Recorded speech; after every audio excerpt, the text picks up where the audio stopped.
Well, since I'm doing it, I might as well go ahead and put it out there.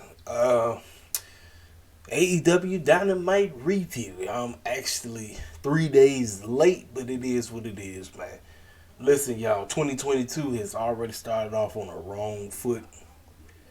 First, we lost one of the great legends in the Hollywood acting field. Man goes by the name of Sidney Poitier. Dipped out right at the beginning. I'm like, dang, man. Then right after that today, I don't know if y'all know the group Entombed. This is an old school R&B group, but you are very familiar with their song Juicy Fruit. You want to know why? Because Biggie Smalls sampled the beat and used it on his track with the same exact name called Juicy. You know exactly what I'm talking about. The leader of the group Entombed, James Entombed, passed on today. I say, man, another legend gone. Then, right after that, TMZ released the evil satanic news. Full House member, America's Funny Home Videos, the man, the myth, the legend himself, Bob Saget, dipped out and he was on tour. Just put a tweet out, said, I'm about to get ready to get back on tour. I'm like, then he dies in his hotel room? I don't know about that, y'all. I don't know. I say, man, 2022 ain't playing. I say, oh, this is crazy. This is crazy as the Betsy Bug, y'all. This is insane. Man. Whew, y'all. Listen, I'm going to tell y'all like this. Whatever y'all do, man, get right with the Most High before you get up out of here, because you never know when it's your time to go. You never know. That's why you better get right. That's all I'm going to say. Alright, so let's go ahead and break down this episode. Hangman Page, Bryan Danielson. We opened the show up with them once again. You would think they would close the show, but then again, no, because of what channel we on. We are on TBS now. This is the new era of AEW. This is the TBS era of Dynamite. How did I feel about part 2 with Hangman and Bryan Danielson? The only difference about this match was Hangman went by himself bleeding. Hangman, let me tell y'all something. Hangman, one of my favorites, but Hangman, no, he bleed like it ain't nothing. That dude, he can't help himself. He got to find a way to get busted open. I'm like, man, Hangman, dude, listen, I get it. I get it. You want the sympathy. You want us to feel for you. Bruh, you find a way to get busted open every match. Every match, listen, man. When blood calls for it, sure. This dude said, no, I got to find a way to get busted open. And he wasn't alone. I don't know about y'all. I've only seen Bryan Danielson his chest be red. I've never seen him have a crimson face. Bryan Danielson was bleeding all over the place as well. Never seen it before. Never seen that. Now, matchup wise, I preferred part 1. Part 1 was outstanding. Part 2 was great. But I prefer part 1. And y'all, the judges was a waste of time. We had Jerry Lynn, Mark Henry, and Big Show. They hyped up the judges as if we was finna get somebody that wasn't even nobody thinking about. And I mean, look, we're nobody really thinking about them, but I mean, come on now. They hyped up the fact that the judges was gonna play a serious role in the final result, which they really didn't. Matchup was only 38 minutes this time, so they went about 38 minutes. Like I said, they just beat the snot out of each other. It was, like I said, it was just like the first one, but I think, like I said, for me, I preferred part 1. Part 1, I felt like they gave everything in part 1, and I'm like, well, how are they going to tie? See, this is one of the major reasons why AEW sometimes fall into a problem, where they give us outstanding matches on the first one. Part 1 always be great, but sometimes they can't live up to the hype for part 2. It's like they went to like 10 gear on part 1, and then part 2 they kind of fell back to gear 7, even though they tried to go up to gear 11. It just wasn't working. They tried it with everybody bleeding like crazy, because nobody ever seen Bryan Danielson get busted open like that. And the fact Hangman, he gonna listen. He gonna make sure he bleed. That's how it is with him. But I just personally think part one was better. That's my take. The match was great. It was an excellent match. I'm not saying the match was not bad. The match was not bad at all. The match was great. You got two excellent professional wrestlers that know what they're doing. But like I said, for me, I would take part one. That's just my take. So, Bryan Danielson loses. Hangman wins. He retains his title. This feud should be over, which means Hangman moves on to somebody else. So that's that.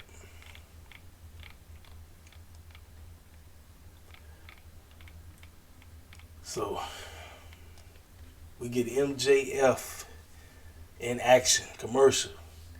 We got the Acclaim. They said they got a rap video coming out just for Sting and Darby Allin next week.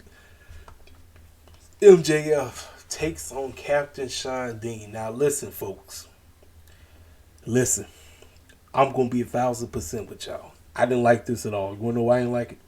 Because Captain Sean Dean sure was capping for Tony Khan last week due to the Big Swole situation. He was capping hard. He was like, yo, I'm the black exec. I'm the one who bring in all the black folk. Yeah, he was doing all that right. So you would have thought Tony Khan would have actually threw him a bone. He ain't throw him no bone. This is basically what happened. MJF and Captain Sean Dean was about to fight. CM Punk comes out the woodwork and he lays out Captain Sean Dean, which causes MJF to lose. So the winner is Captain Sean Dean. And I'm saying to myself, Tony Khan, now, why the clown would you do your man like that? Your man was putting his neck out there for you. And you go and you do that. You go and partake in that foolishness.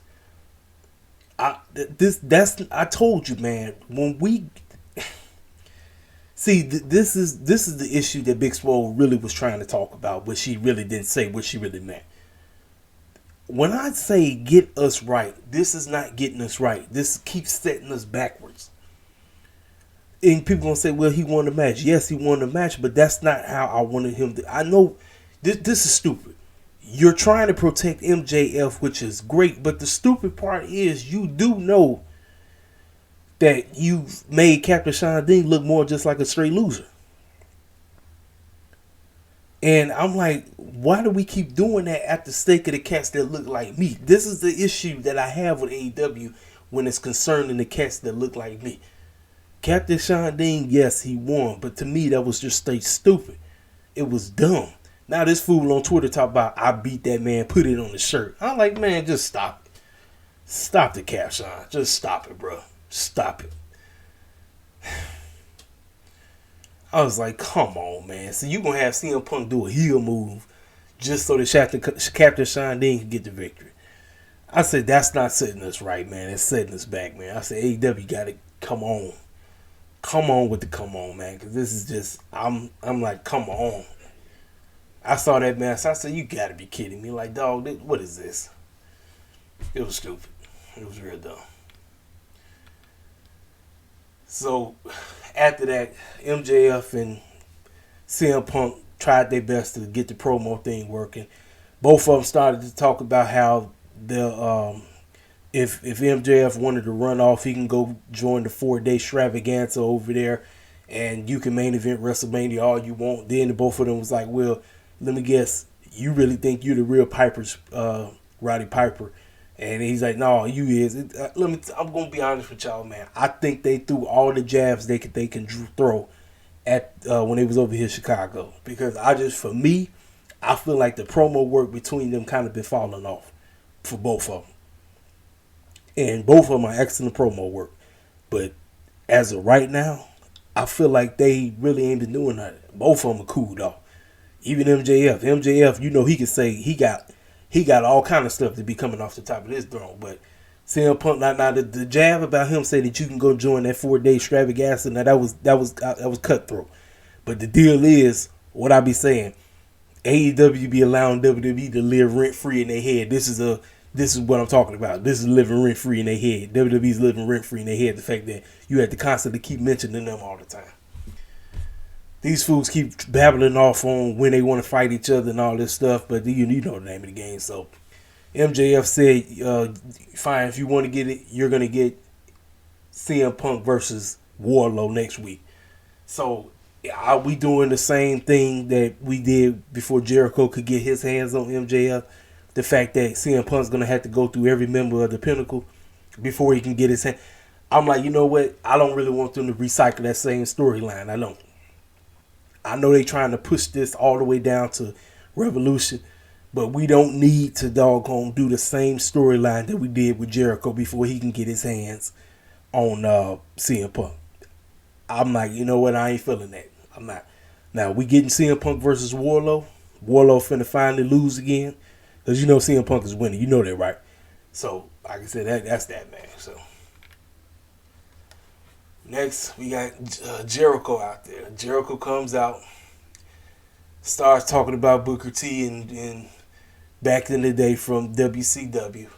Then 2.0 come out. Y'all, this segment was garbage. I'm sorry, man. I don't know what it is, man. I was liking 2.0 at first. I was. But this right here, y'all, this Jericho and them, they just sound extra garbage. They sound stupid. They was saying some stuff. I was like, are y'all trying to be funny? Because this ain't funny at all. This is lame. This is trash. I'm like, man, I don't know what happened to Jericho, man. I don't know if him going on tour, like he just lost his edge. I don't know, man. This, and then like I said, these 2.0 boys, man. I don't know. I don't know. I was liking them at first, but no. I mean, they just talking smack, calling each other garbage and this and that and goofiness. Just clown fest. So on Rampage, it was gonna be a street fight. It's gonna be 2.0 and Daniel Garcia versus Eddie Kingston and Proud and Powerful. That's basically what the matchup was. So that's what they was talking about. So backstage, we got Adam Cole, Bobby Fish, Kyle O'Reilly, and Cole is talking about how the boys are back together and all this stuff, and that ain't nobody gonna break them up again and all this nonsense or whatever. And you know, let me tell y'all something. There's a lot of people that's saying Adam Cole has fallen flat and he's not the same cat that he used to be while he was at NXT. Let me tell y'all something. That's because they working with everybody else right now. Some of y'all need to be, y'all are very impatient. Y'all very impatient with Adam Cole and them, man. Adam Cole will be AEW World Champion when the time comes. Y'all do understand that, right?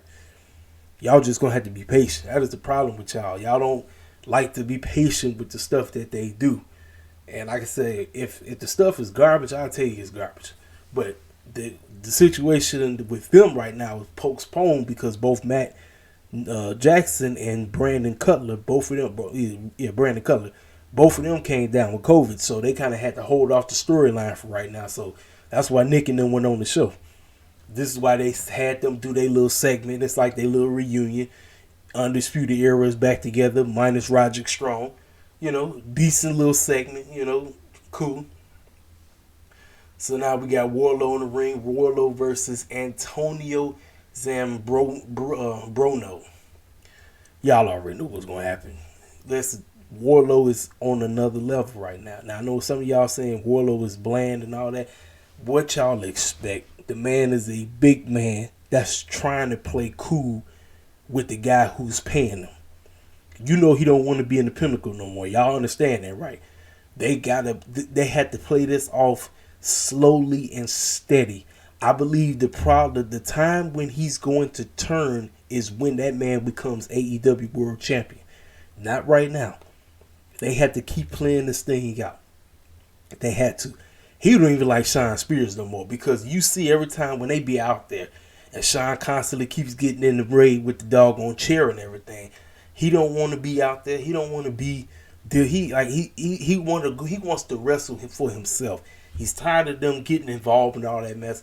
You can see it on him. Every time that fool come out there, just start beating folk with chairs. He's like, man, what do you want? Listen, bro. I'm strong enough. I'm big. I'm a big muscle dude. I can handle my own. Who is this Antonio guy? Right, why do I need you to beat him up with a chair? I can beat him up with a power bomb, which is exactly what he did. But y'all, he gonna snap. He's just not right now, but he gonna snap. Warlow wins easy. So we get a recap. We are starting a feud. Chris Statlander and Layla Hirsch. They are going to go with Layla as a heel. I don't like that. I would prefer Chris as a heel. I told you, I like Layla as a babyface. But some people think they're going to have Layla join Team Taz. Maybe. I'm not sure, but that's that. So now, the matchup with the whole build up of them coming to TBS was all about. TBS Championship match, Jade Cargill versus Ruby Soho. I told y'all from the jump, this title was Ruby Soho's to lose. Fast forward, we had the big blow up that took place last week online. Big Swole versus TK. Now, people are saying that what took place was actually planned from the jump. And you know what? I'm just gonna say it was. Big Jade Cargill's daughter was out there with her husband. And that should have told you everything you need to know. How was this matchup? This matchup was decent. It was better than I expected. It was still, like I said, y'all already know. Listen, the game with Jade is her physique. Her physique, her promo ability, and what she brings to the table. We all know Jade ain't the best wrestler on the planet. I'm going to keep saying it till I'm blue in the face. This is one of the major reasons why I didn't want her winning the title. Because I feel that even with Ruby, and I know a lot of people was online saying that Ruby not all that. You know what? Ruby's not all that. But I prefer Ruby. I think Ruby's a much better wrestler than Jade Cargill. But what they went with, Jade Cargill is now the annual TBS champion. And I'm going to say this right now.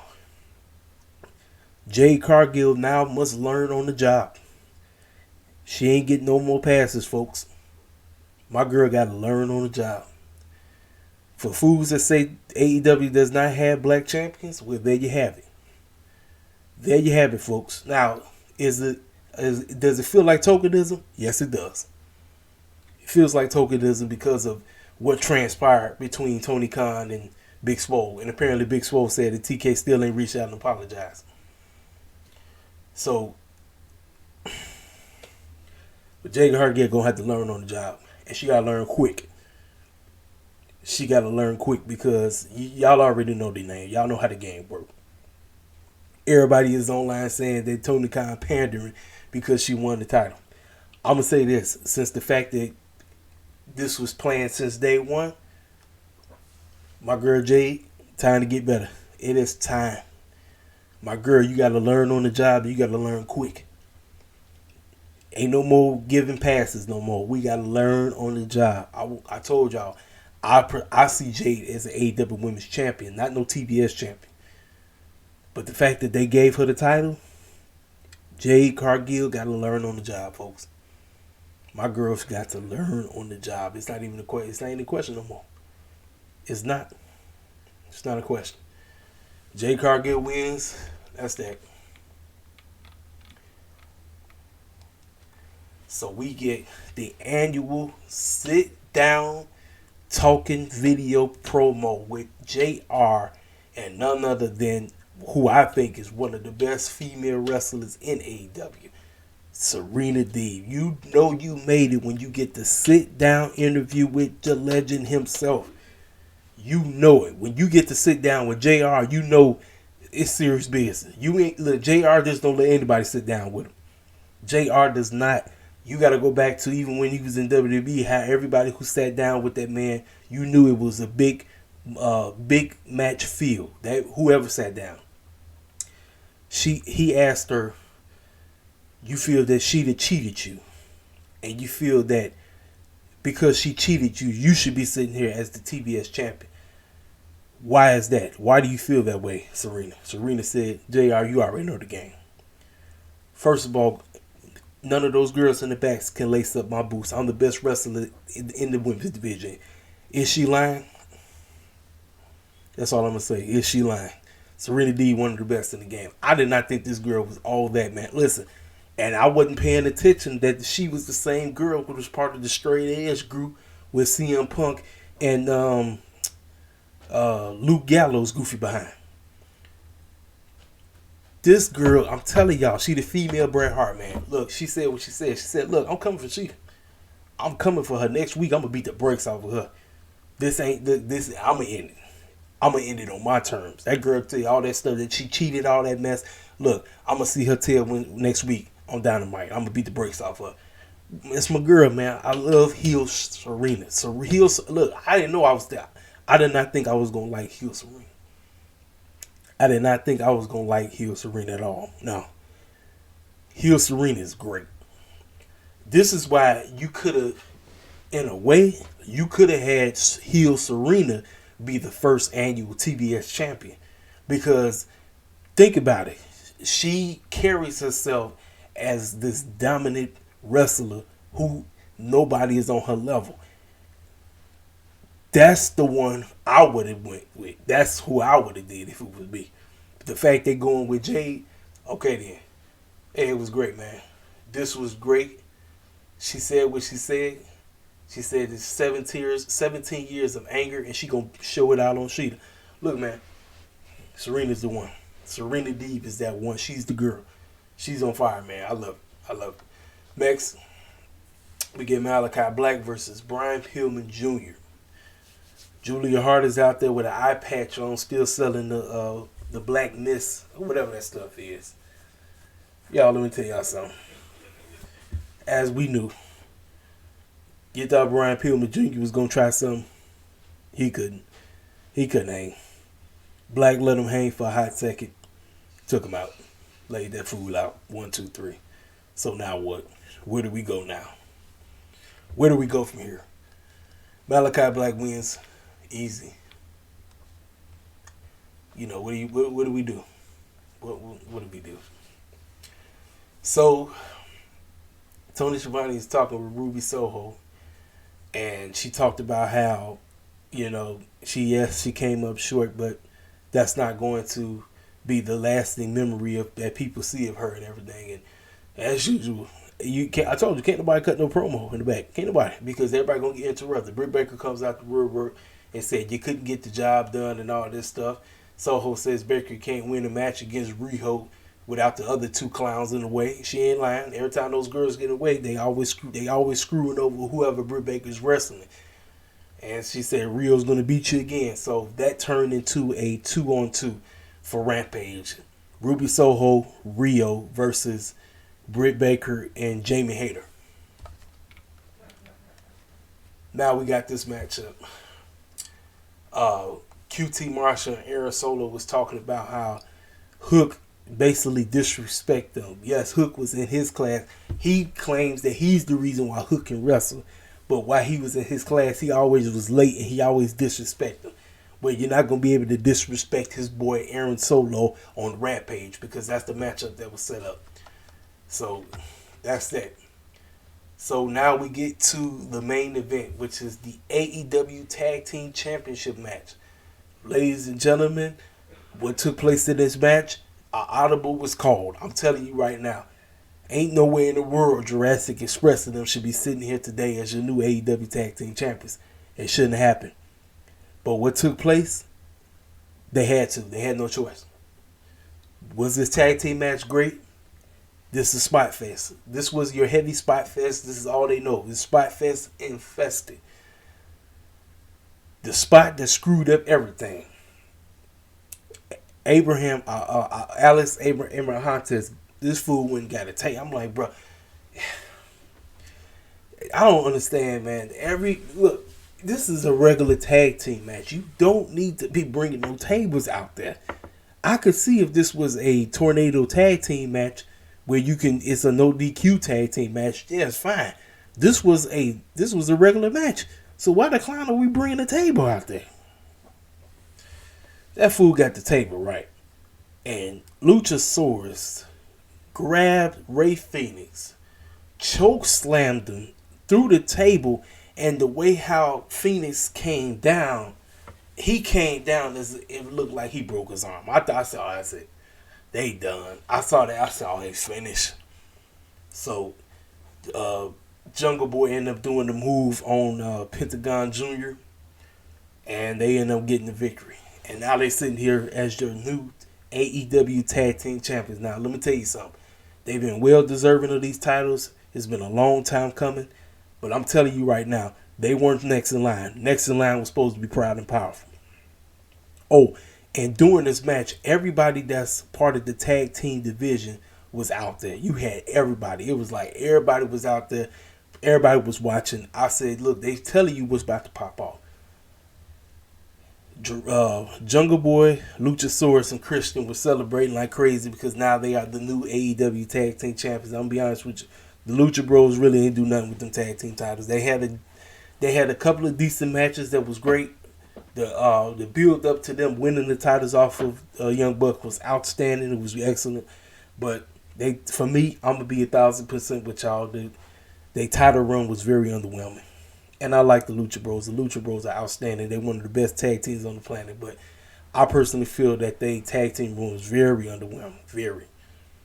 And I think a lot of that has to do with both, especially Ray Phoenix being in and out. You know, he be there sometime, he don't be there. And then another thing, too, I think AEW kind of felt down when it came to booking their storylines or helping them out. Because it felt like they really ain't know what to do. I hate to be the guy to say it, but it may have possibly been tokenism with them. The fact that, oh, look, we got some Hispanic cats and say, oh, look, we got diversity. Let's throw the titles on the Lucha Bros. So, you know, I mean, I don't know, y'all. That's just me. I just felt like their title room was very lackluster. It was decent.